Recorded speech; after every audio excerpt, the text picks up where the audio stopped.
A half-priced Voodoo store opened up on campus. Part 1. Part 2 link, Part 3 link, Part 4 link, Part 5 link, Part 6 link. Never thought I'd come back here. Did you? Well, unfortunately for me and my horrible existence, something caused me to come back. And if you don't know me, you really must have been missing out.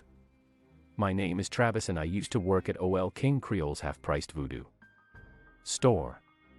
First as an employee and then as King Creole's personal puppet. And then a lot of other horrible shit happened to me. Including murdering my parents, being possessed by King Creole's spirit, and finally ending up here. In college. All in all, college is nowhere near as horrible as working at the Voodoo store. But in my condition, everything becomes 10 times more difficult. For starters, even though I was granted my eyes back from Baron Samedi, the rest of me still looks like the puppet I used to be. My body is paler than snow. I have big red circles on my cheeks, and the stitches holding my head on are plainly visible. So needless to say, attending college like that has posed serious challenges to my daily life. For one thing, I no longer live with Olivia and Alexandra. The college I'm attending is 3 hours away from their home, so I elected simply to move into a dorm. I managed to get a dorm with separate rooms, which saves me from always hiding my features from my roommate. I do this by applying a crap ton of foundation to my face to hide the circles and give my skin a normal, not undead look. The stitches on my neck are a bit harder to hide. Hoodies and turtlenecks are all good and such. But when it gets hot, I can feel the foundation melting off my face and posing a risk of exposing me. Sometimes I even wish I could wear a collar and just say I'm into that kinda crap. But it's not all horrible. My roommate, Brian, is very considerate and respects my need for space.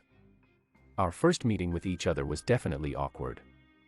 To say my personality has changed from my whole ordeal is an understatement. The old me, who was at best indifferent and at worst in a hole, is completely gone.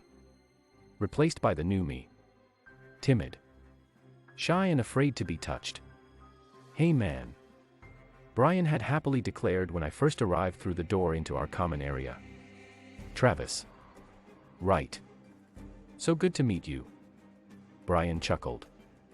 He's a bit shorter than me, so I had to look down just a bit to look at him.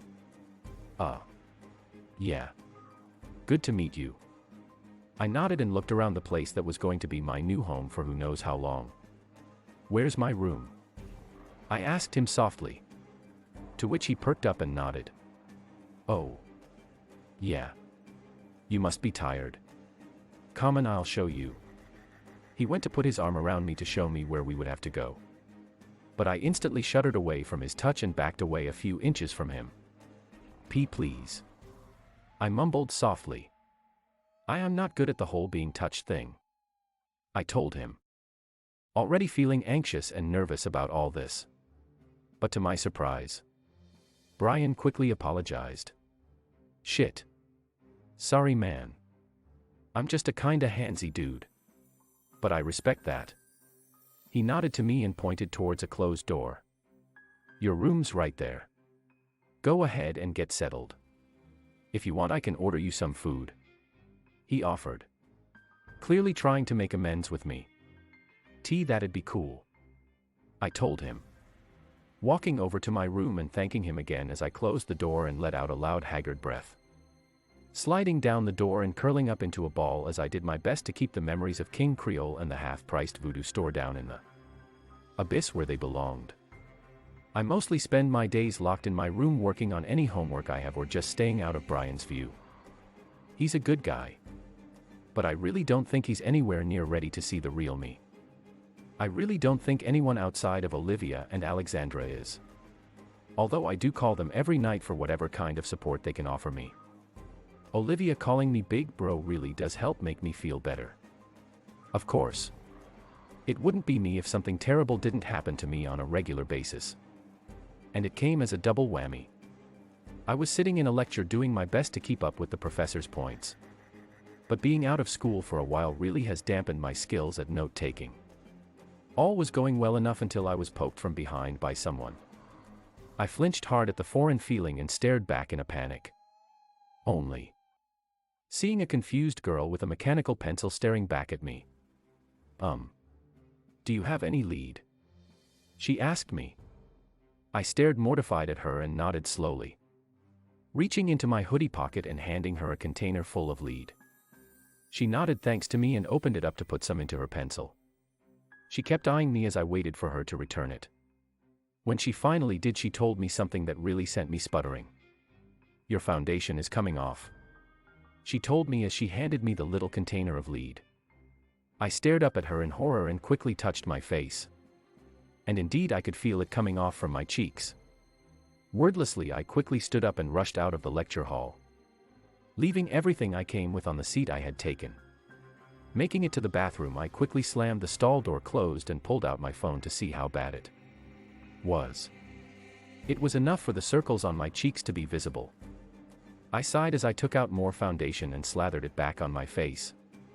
I returned to the hall soon after and took my seat wordlessly as I continued in vain with keeping up with the notes. The whispers from the girls behind me didn't help much as the rest of the day went on. When the day was all done, I returned to my dorm room and just wanted to lock myself in my room and never leave again. Although something threw me off when I entered the dorm. Brian was nowhere to be seen. He usually was on the couch playing video games or watching Netflix, since the common room has a pretty nice flat screen. So not seeing him there when I returned was really a confusing sight for me. It wasn't usual that I had the dorm all to myself.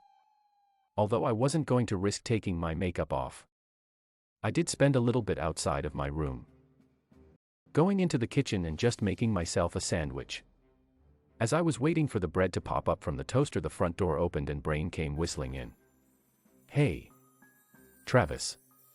You're actually outside. Now that's something for the history books. He chuckled, walking over to me and offering me a fist. I looked at it and smiled a bit, giving him the fist bump he wanted. Yeah. I was surprised you weren't in here, I told him, looking over when the toast popped and proceeding to get it out and lay it on a plate. I then went about starting to put my condiments on there. Oh. Yeah. Sorry I didn't let you know. I got a job, he said with a good amount of pride. I looked over at him and offered him my smile and nod. It's pretty normal for college students to get a job. Gotta pay off those loans after all. That's cool. Where did you get a job at? I asked, spreading some mayo on my bread. Some weird voodoo store. He chuckled. It's creepy as hell, but the pay is great. Honestly, I don't know why more students aren't going there to get a job. Like Jesus, man. I get 20 an hour.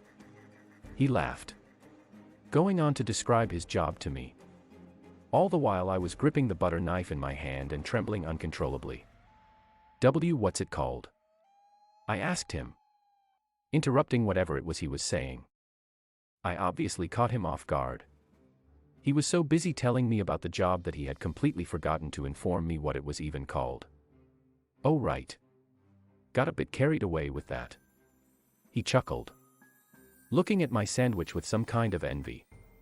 King Creole's Voodoo Shop or something like that. I dunno, I'll let you know after my next shift tomorrow. I wordlessly dropped my knife and left my sandwich and Brian to go over to my dorm, ignoring Brian's questions towards me and finally just closing my bedroom door and starting to hyperventilate. That wasn't possible. It couldn't be possible. It wasn't ducking possible. Reaching over, I quickly grabbed my phone and started typing a message to Alexandra, only for a knock on the door to knock me out of my panicked state. I looked over to the door and stood up a bit from the floor. I had collapsed too. Travis. You okay, man? Brian's voice came from the other side. If I said something that made you feel uncomfortable, I'm really sorry about it. Do you still want your sandwich? He asked me, and I couldn't help but smile at that. Go ahead and eat it. I'm just gonna turn in for the night, I told him, running a hand through my messy hair. I wanted to get the makeup off of me anyway, so now was as good of a time as any. All right, man.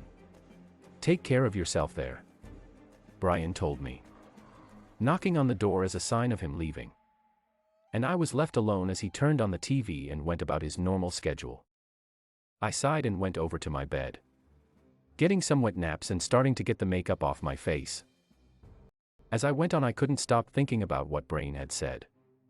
"That's not possible," I mumbled out loud, looking over to my phone and picking it up. Still wiping off my face, I pressed the call button for Alexandra and waited. Getting most of the makeup off, I tossed the dirty rag away in the trash near my bed. "Hello, Travis. How are things in university?" Alexandra's prim and proper voice asked me. Her voice was always a way of calming me down. Whether it was her soft and loving tones or just that she treated me like a son. Whatever it was, it made me feel much better just hearing it. "Hey, Alexandra. I had a pretty rough day today," I sighed, laying back in bed and rubbing my eyes softly. I was always careful around them, really having missed them after having had buttons for eyes for so long. "Why is that?"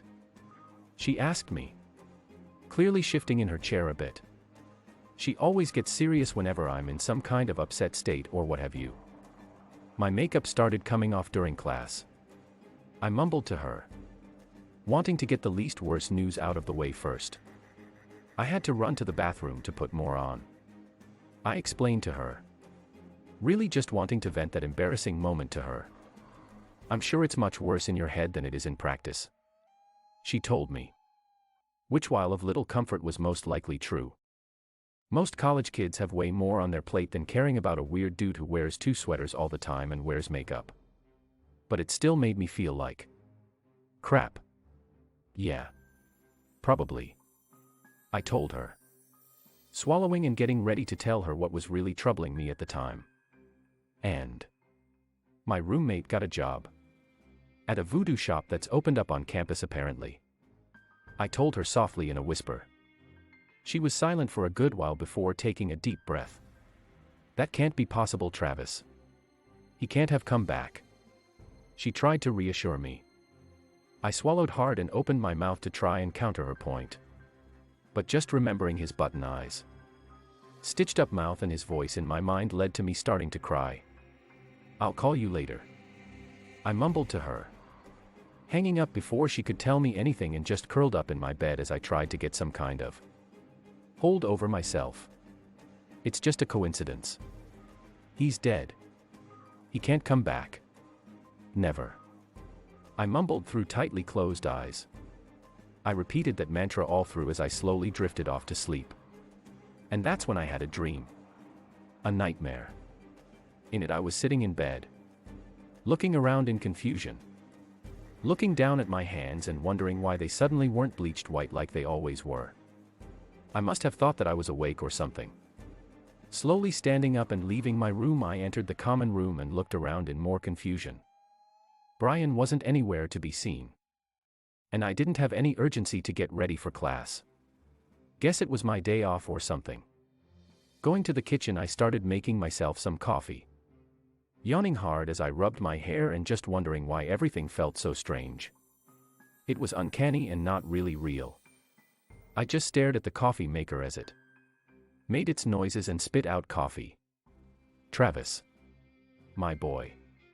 A familiar southern voice called to me, causing me to become paralyzed by fear, as a hand was placed on my shoulder from behind and gave it a tight squeeze, feeling as if everything inside of me was suddenly frozen in place.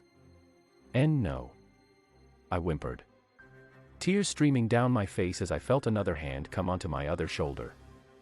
I wanted to reach out to the coffee pot and smash it into his face. And yet I was completely frozen in terror as he gripped my shoulders tightly.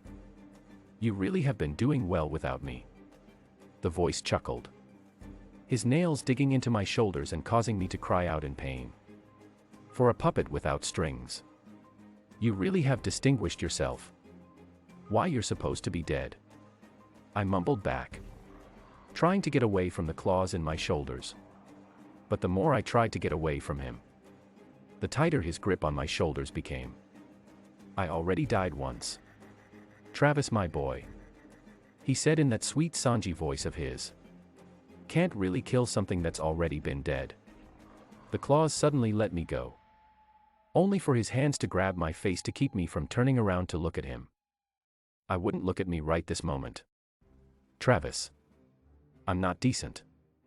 I swallowed hard as I did my best to keep myself under control. Finally, I reached out and grabbed the coffee pot with what little strength I had and went to quickly smash it against his head. And when I saw what he looked like, I let out a loud scream, which woke me up in bed with a jolt as I hyperventilated. What I saw didn't look like the old King Creole. The only thing those two had in common was their button eyes. But this thing was an emaciated figure with long sharp claws and disproportionate limbs. It was like King Creole had been stretched out and turned into a bigger nightmare than he once was. I don't know what he was. If it was just a horrible nightmare or if that cockroach really has found a way to crawl his way out of hell to continue to torture me. What I do know is that I need to keep my roommate safe. And stop him from making the same mistakes that I made. And I need to visit the new half-priced Voodoo store. It's a little more expensive, but Sephora makes a tattoo and scar cover-up foundation that won't melt in the heat as easy. You really need to stop your roommate from working there. Maybe it's time to tell him. Explain that's why you are the way you are.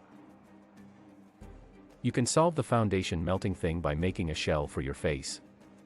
Not sure exactly how to do it. But it's possible. Buy a leather jacket and some gloves and wear those all the time. Boom. You're good to go. Gaiters are in fashion now. And not nearly as hot as turtlenecks and such. Oh, Travis. I'm glad you're doing well, and I'm equally terrified for you. Try a makeup setter. You just spray it on to keep things from sweating off. Not 100% proof, but does help. I would say best of luck in keeping him away from that store. But it looks like I am a bit late to be giving advice.